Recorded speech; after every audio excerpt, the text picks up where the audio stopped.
जय माई की। आप सभी का मेरे YouTube चैनल पर पुनः स्वागत है, वंदन है, अभिनंदन है।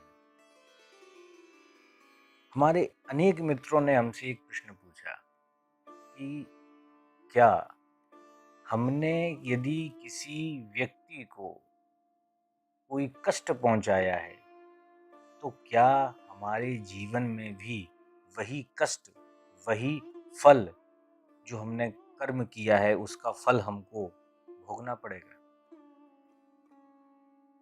तो प्रश्न तो काफी अच्छा है। लोगों की जिज्ञासाएं भी रहती है कि हमने किसी व्यक्ति को कष्ट दे दिया, अब हम क्या करें? हमको इसका फल भोगना पड़ेगा, अनजाने में हो गया, तो अब क्या कर सकते हैं?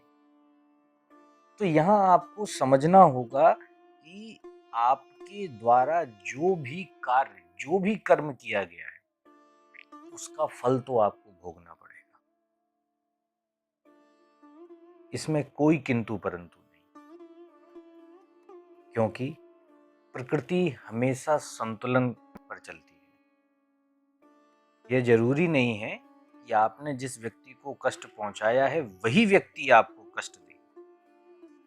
इस प्रश्न के उत्तर को समझने के लिए हम दो प्रसंगों का सहारा लेंगे।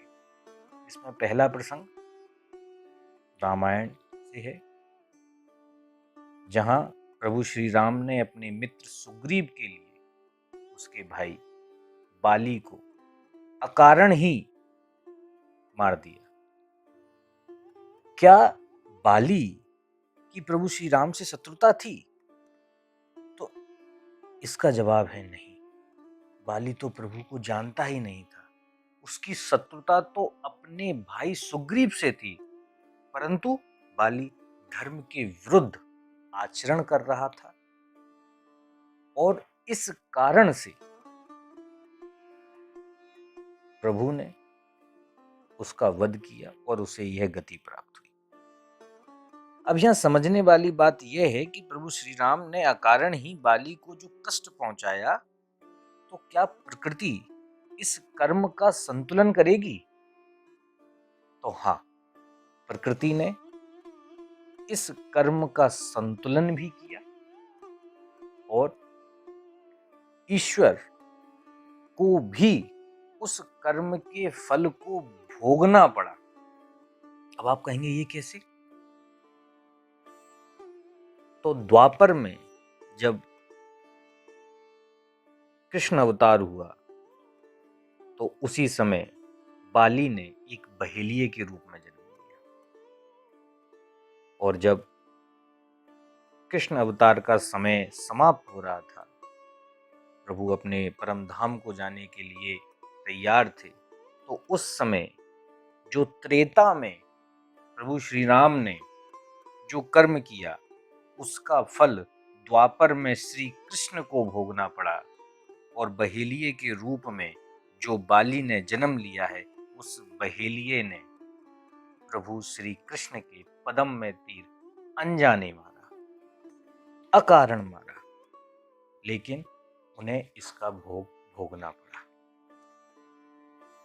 वहीं दूसरा प्रसंग महाभारत का है, जिसमें भीष्म पितामह जब बाणों की सैया पर थे तो उन्होंने श्री कृष्ण से पूछा कि हे वासुदेव, मुझे अपने 100 जन्मों का स्मरण है जिसमें मैंने किसी भी जीव जंतु को कोई हानि नहीं पहुंचाई, हमेशा धर्मार्थ और परमार्थ कार्य किया, सदैव असहायों की सहायता की, फिर भी हे मधुसूदन, मुझे ये कष्ट, यह गति क्यों भोगनी पड़ रही है? पितामह के इस प्रश्न को सुनकर श्री कृष्ण थोड़ा मुस्कुराए और बोले, हे पितामह, यह बात 100% सत्य है कि आपने अपने पूर्व जन्मों में किसी का अहित नहीं किया, हमेशा धर्म सम्मत कार्य किए हैं, असहायों की सहायता की है।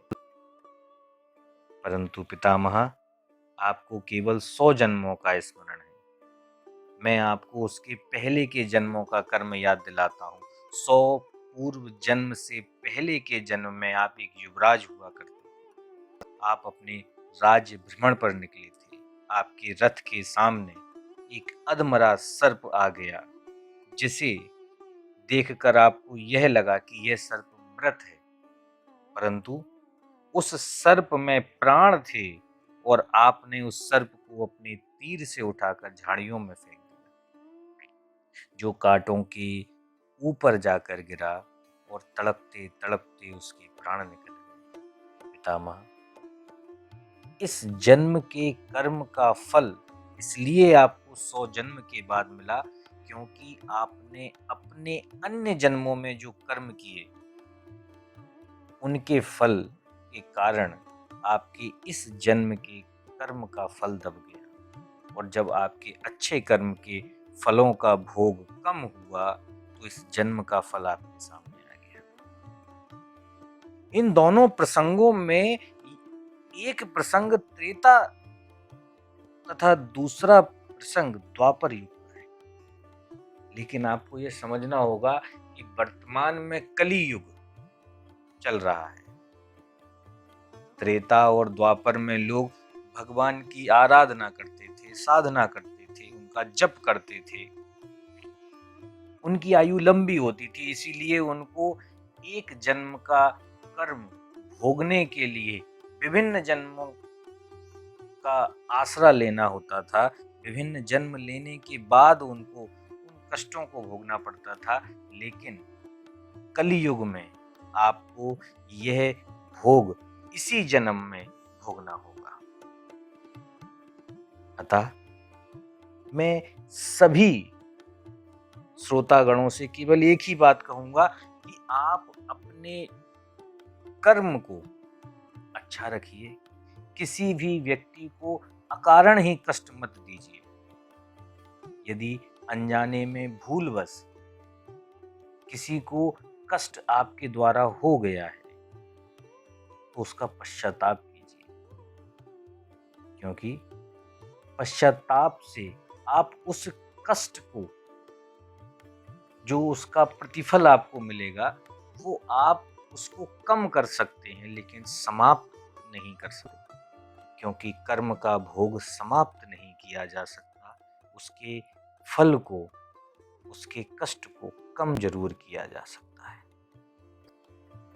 लेकिन यहाँ एक बात और समझनी होगी कि मैं ये नहीं कहता कि आप किसी को कष्ट देते रहिए और बार बार पश्चाताप करते रहिए। बार बार की गई गलती वो गलती नहीं होती, फिर वो आदत बन जाती है।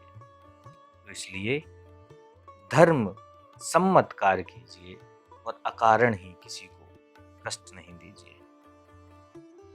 ऐसे ही और प्रश्नों की जिज्ञासाएं जिन लोगों के मन में है, वह अपने प्रश्नों को इस वीडियो के कमेंट्स में लिखकर हमसे पूछ सकते हैं, या मुझे ईमेल के माध्यम से भी अपने प्रश्न मेरे साथ साझा कर सकते हैं।